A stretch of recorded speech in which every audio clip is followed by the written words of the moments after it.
Hello YouTube family, welcome to our channel. Software engineer बनने के लिए हमारे चैनल डेली लर्निंग को सब्सक्राइब करें। हाय स्टूडेंट्स, तो आज का जो हमारा टॉपिक है वो है जेनरेशन ऑफ कंप्यूटर्स। तो जेनरेशन ऑफ कंप्यूटर्स का मतलब ये होता है कि समय के साथ साथ कंप्यूटर्स में क्या क्या बदलाव आए, वो आज हम लोग पढ़ने वाले हैं इस टॉपिक में, जेनरेशन ऑफ कंप्यूटर्स में। ये कंप्यूटर फंडामेंटल का एक टॉपिक है। ओके, तो हम लोग इसको स्टार्ट करते हैं। स्टार्ट करने से पहले मैं आपको ये बता देता हूँ कि जेनरेशन ऑफ कंप्यूटर्स का क्या मतलब होता है। इसका यही मतलब होता है कि समय के साथ साथ कंप्यूटर्स में क्या बदलाव आए, पीढ़ी दर पीढ़ी कंप्यूटर्स में क्या क्या बदलाव आए, वो आज हम लोग इस वीडियो में कवर करने वाले हैं। ओके, तो ये लिखा है discussing the development in computer technology over the different generation. जैसा मैंने बताया कि कंप्यूटर की टेक्नोलॉजी को हम लोग समझेंगे इन डिफरेंट जनरेशंस। जनरेशन जैसे जैसे बदली, कंप्यूटर की टेक्नोलॉजी में क्या क्या बदलाव आए, ये हम लोग आज पढ़ने वाले हैं। ओके, तो सबसे पहला जो हमारा था वो था first generation. First generation computers कौन कौन से थे, उसके क्या क्या टाइप्स थे, या वो कब आए, उन सब के बारे में हम लोग पढ़ने वाले हैं। और उसमें ये भी पढ़ेंगे कि हम लोग फर्स्ट जनरेशन से सेकंड जनरेशन में क्यों गए, क्या रीजन था कि हमको सेकंड जनरेशन में जाने की जरूरत पड़ी। तो फर्स्ट जनरेशन जो है पीरियड, ये आपको याद ही करना पड़ेगा, इसमें कुछ नहीं कर सकते। ये बच्चों आपको याद करना पड़ेगा। 1940 टू 1956, लगभग ऑलमोस्ट 16-17 साल, रफली considered as the first generation of computer. ये जो टाइम था ना, ये किसका टाइम था? First generation of computers. तो कंप्यूटर का जो इतिहास शुरू हो रहा है ना, वो 1940 से ही शुरू हुआ। तो फर्स्ट जनरेशन कहाँ से चला? 1940 से लेके 1956 तक का जो समय था, वो मार्केट किसने कवर कर रखा था? First generation of computers. तो इस समय समय में ना काफी, या जो लोग थे, उन लोगों को ज़्यादा कंप्यूटर्स की नॉलेज भी नहीं थी। तो जो काफ़ी अमीर लोग थे, या फिर जिनको, या फिर जो गवर्नमेंट्स थी, या फिर साइंटिस्ट लोग वगैरह थे, वहाँ ही ये लैपटॉप्स, या लैपटॉप्स की तो बात ही नहीं होगी, कंप्यूटर्स ही थे वहाँ उस टाइम। ठीक है। सेकंड पॉइंट बोल रहा है developed by using vacuum tube. Okay, ये आपको समझना जरूरी है कि ये किस टेक्नोलॉजी पे काम करते थे, वैक्यूम ट्यूब। तो चलो हम आपको एक दिखा देते हैं कि वैक्यूम ट्यूब कैसे होते हैं। तो ये जो वैक्यूम ट्यूब हैं, ये वैक्यूम ट्यूब कैसे काम करते हैं? इलेक्ट्रॉन्स को इधर से उधर ले जाके अपना काम करते हैं। ओके, अब ये थर्ड पॉइंट पढ़ लेते हैं। The input of this system, the input of this system was based on punched card. Okay, punched card से हम इनपुट्स देते थे, एंड पेपर टेप और पंच्ड कार्ड से हम इनपुट्स देते थे। ये हम इन कंप्यूटर्स को इनपुट देते थे। हाउएवर, जबकि the output was displays on print outs. Output कहाँ डिस्प्ले होता था? प्रिंट। भी हम आपको क्या क्या दिखा चुके हैं, वैक्यूम ट्यूब दिखा दिया। और ये पॉइंट और है, ये भी इंपॉर्टेंट है, ये आप समझ लीजिए। The first the first generation computers worked on binary coded concept. अच्छा, ये जो अभी अगर आपने पुरानी मेरी वीडियोस देखी होंगी ना, तो उसमें मैंने आपको ये बताया था कि कंप्यूटर्स किस पे काम करते हैं। कंप्यूटर्स को हम जैसे हिंदी या इंग्लिश बोल रहे हैं, उनको समझ नहीं आता, उनको 0 एंड 1 ही समझ में आता है। तो फर्स्ट जनरेशन कंप्यूटर्स किस पे काम करते थे? बाइनरी कोडेड कॉन्सेप्ट, 0 और 1 की फॉर्म में ही काम करते थे। इसको हम 0 और 1 को बाइनरी भी बोलते हैं। ओके स्टूडेंट्स, इसको हम बाइनरी भी बोलते हैं। तो ये बाइनरी कोडेड कॉन्सेप्ट पे ही काम करते हैं। ओके, अभी एग्जांपल ये है कि कौन कौन से थे ये। ENIAC, electronic numerical integrator and computers थे। इनकी फुल फॉर्म आप याद कर लेना, एग्जाम्स में पूछ ली जाती है। And second one is EDVAC, इसकी फुल फॉर्म भी याद कर लेना, electronic discrete variable automatic computer.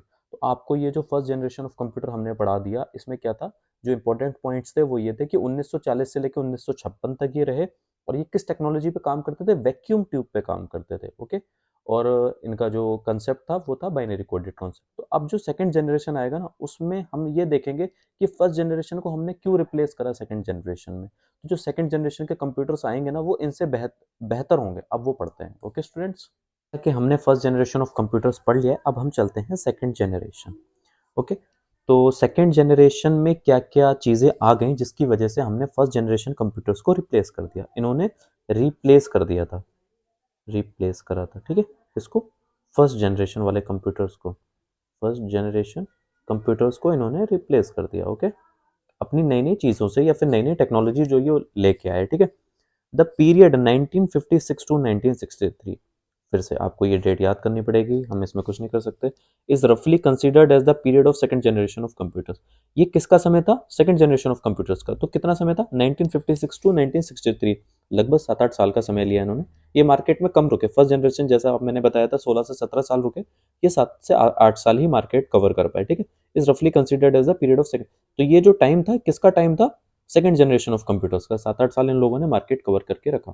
ठीक है, developed by using transistor technology. किस पे काम करते थे? ट्रांजिस्टर टेक्नोलॉजी काम करते। चलिए ट्रांजिस्टर टेक्नोलॉजी समझ लेते हैं। ओके,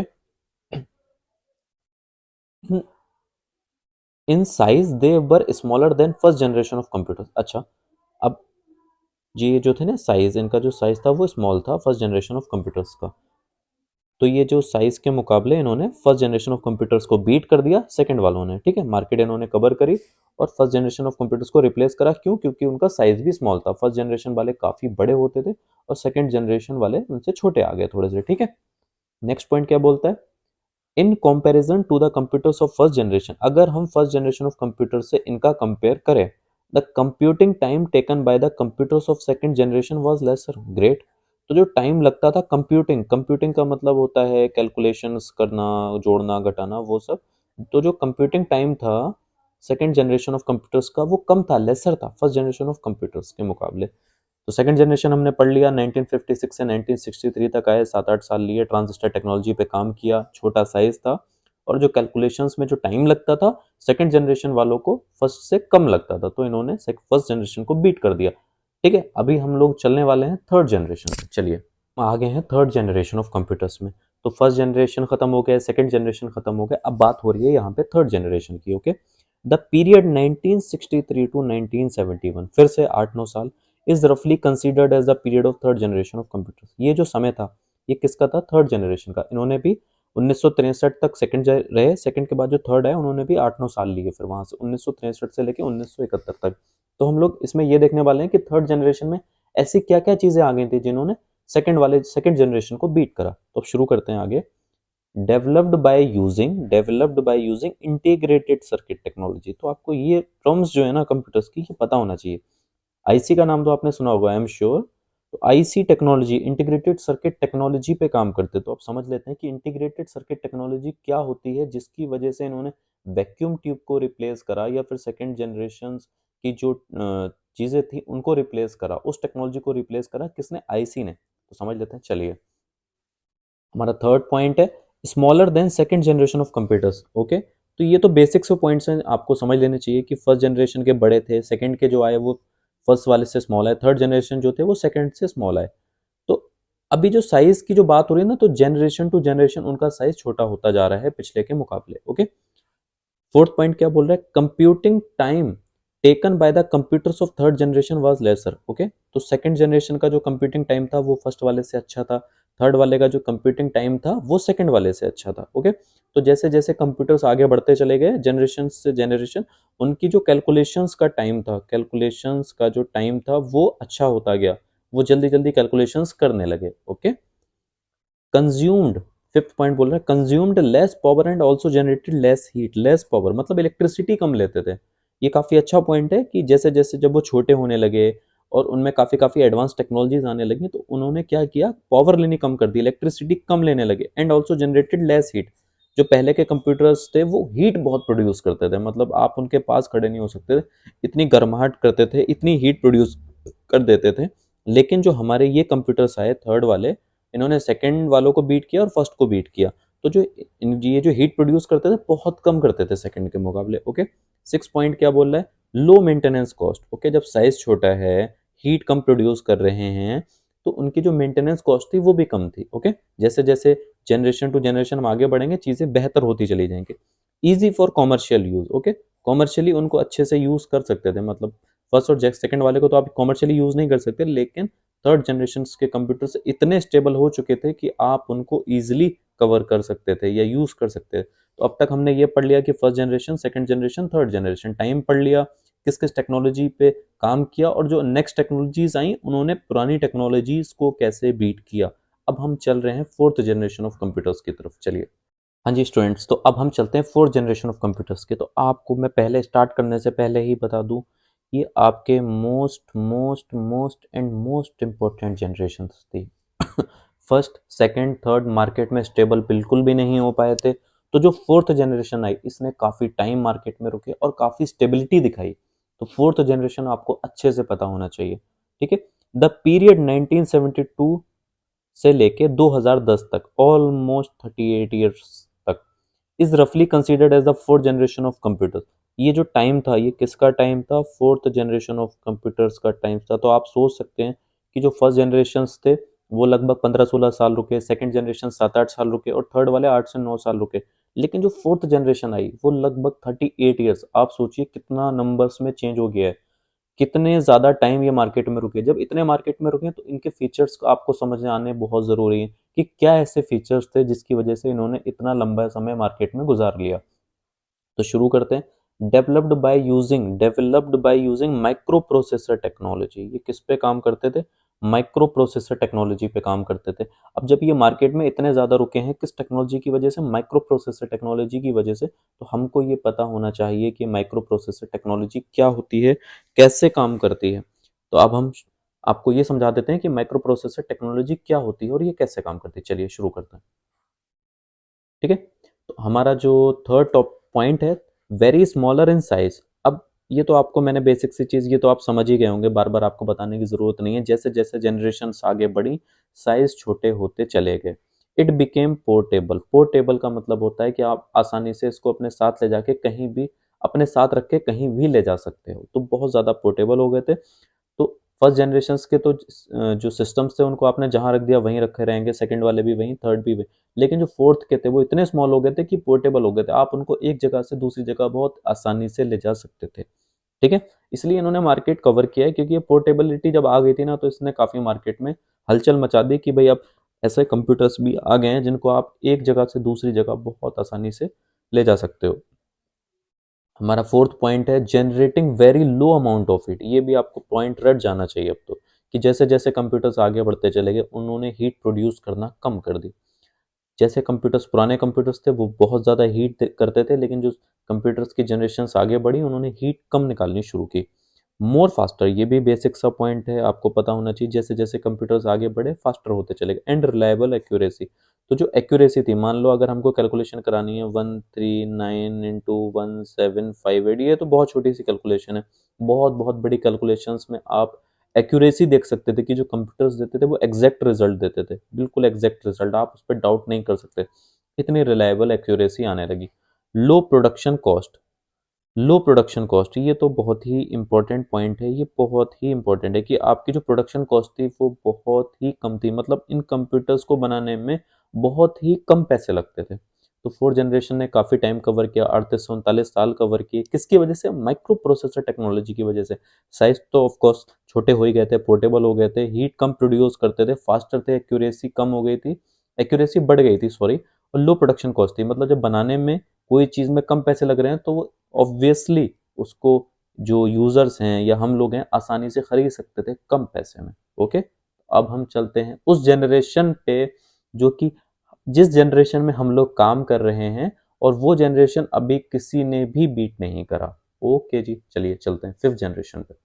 हाँ जी स्टूडेंट्स, तो अब ये जो टॉपिक है ना, ये टॉपिक नहीं बोल सकते, ये वो जनरेशन ऑफ कंप्यूटर्स हैं जिसकी बात हम लोग करने जा रहे हैं, या वो जो जिनको हम आज भी मार्केट में देखते हैं या जो चलते हैं। इसको तो मैं बोल ही नहीं सकता, ये आपको जितना भी इंपॉर्टेंट बोल दूं उतना कम है। ठीक है, ये मोस्ट मोस्ट मोस्ट इंपॉर्टेंट है कि फिफ्थ जनरेशन ऑफ कंप्यूटर्स कौन से थे। ठीक है, पीरियड 2010 टू टिल डेट, जो 2010 के बाद फोर्थ जनरेशन कंप्यूटर्स को बीट करा वो करा फिफ्थ जनरेशन ने। और जो कंप्यूटर्स आज भी हम लोग यूज़ कर रहे हैं टिल डेट, मतलब आज तक, और आगे भी जो चलेंगे, किस समय तक चलेंगे हमको कोई अंदाज़ा नहीं है। तो ये जो जनरेशन है जिस पे हम लोग आज हैं, या जो जनरेशन हमने देखी है, हमने जिस पे काम करा, वो है फिफ्थ जनरेशन ऑफ कंप्यूटर। ये जो यूट्यूब का ज़माना है, या कोई भी टेक्नोलॉजी जो हम कंप्यूटर्स में इजीली देख पा रहे हैं, क्योंकि आजकल तो कंप्यूटर्स आम हो गए हैं, तो ये सब किसकी वजह से है, फिफ्थ जनरेशन ऑफ कंप्यूटर्स की वजह से है। ये सब फिफ्थ जनरेशन में आते हैं, रफली considered as the period of fifth generation of computer. ये तो मैंने आपको बता दिया कि फिफ्थ जनरेशन ऑफ कंप्यूटर्स में आ गए थे ये सारे। अब इसके क्या क्या फीचर्स हैं ऐसे जिसकी वजह से आज तक सिक्स्थ जनरेशन ऑफ कंप्यूटर्स नहीं आ पाए, और फिफ्थ जनरेशन ही ने ही मार्केट को स्टेबिलिटी बना के रखी है। ठीक है, sorry. First generation to fourth generation, अब ये वाला पॉइंट आप समझो कि इसने ऐसा क्या करा जिसकी वजह से फिफ्थ जनरेशन इतने फेमस हो गए। Categorised on the basis of hardware only. अच्छा ठीक है, तो जो फर्स्ट जनरेशन से फोर्थ जनरेशन थे वो किस पे बात करते थे, हम लोग उनकी बात करते थे सिर्फ हार्डवेयर की। कि भाई माइक्रो प्रोसेसर टेक्नोलॉजीज हो गई या इंटीग्रेटेड सर्किट आईसीज हो गए या वैक्यूम ट्यूब्स हो गए, वो सब किस में आते हैं, हार्डवेयर्स में। लेकिन फिफ्थ जनरेशन ने क्या करा, एक नया टर्म इंट्रोड्यूस कर दिया जिसको हम बात करते हैं, जो हम आजकल हमारे लिए एक वर्ड कॉमन सा हो गया है, वो है सॉफ्टवेयर। तो ये किसने दिया, फिफ्थ जनरेशन ने ही दिया software word. Okay, high capability and large memory capacity, इतनी ज़्यादा कैपेबिलिटी थी कि किसी भी जनरेशन में इतनी कैपेबिलिटी नहीं आ पाई। एंड लार्ज मेमोरी कैपेसिटी, और जो मेमोरी थी वो तो इतनी ज़्यादा हो गई थी कि आप आसानी से कई हज़ार मूवीज़ बहुत ही आसानी से इसमें स्टोर कर सकते हैं, इतना ज़्यादा डेटा स्टोर कर सकते हैं कि आपको कोई दिक्कत आने वाली ही नहीं है। इसलिए ये जनरेशन इतनी ज़्यादा कॉमन हो गई कि हम लोग इस पे बहुत ही आसानी से स्टेबिलिटी बना ली इसने मार्केट में। मल्टीटास्किंग पॉसिबल है। मल्टीटास्किंग क्या होती है कि आप लैपटॉप्स या कंप्यूटर्स पे एक साथ दो काम कर सको, कि भाई मैं एक्सेल पे काम कर रहा हूँ, साइड में मेरे सॉन्ग्स भी चल रहे हैं या मेरी कॉलिंग भी चल रही है। ओके, तो ये जो था ना, फिफ्थ जनरेशन में मल्टीटास्किंग पॉसिबल हो गई थी कि आप एक साथ काफी सारे काम एक साथ कर सकते थे। ओके, एंड फिफ्थ पॉइंट क्या बोलता है, advance technology of this generation are AI. ये तो आपको पता ही होगा, एआई होता है आर्टिफिशियल इंटेलिजेंस। ओके, इसमें क्या हो गया, हमारे रोबोटिक्स वगैरह आ गए थे। तो इसी जनरेशन में ये सब चीज़ें पॉसिबल हुई हैं। फिफ्थ जनरेशन में आजकल किस पे काम शुरू हो गया, एआई पे काम हो गया, आर्टिफिशियल इंटेलिजेंस पे काम शुरू हो गया, पैरेलल प्रोसेसिंग भी आ गया था, एटसेट्रा। तो आपको इस वीडियोस में हमने ये कवर करके बता दिया कि first generation to fifth generation क्या क्या चीज़ें थी, किस किन वजहों से पहले वाले जनरेशन को सेकंड जनरेशन ने, फिर उसके बाद थर्ड ने, फोर्थ ने बीट किया, लेकिन अभी भी जो मार्केट में चल रहा है वो है फिफ्थ जनरेशन। चलिए मिलते हैं नेक्स्ट वीडियो में। Thank you.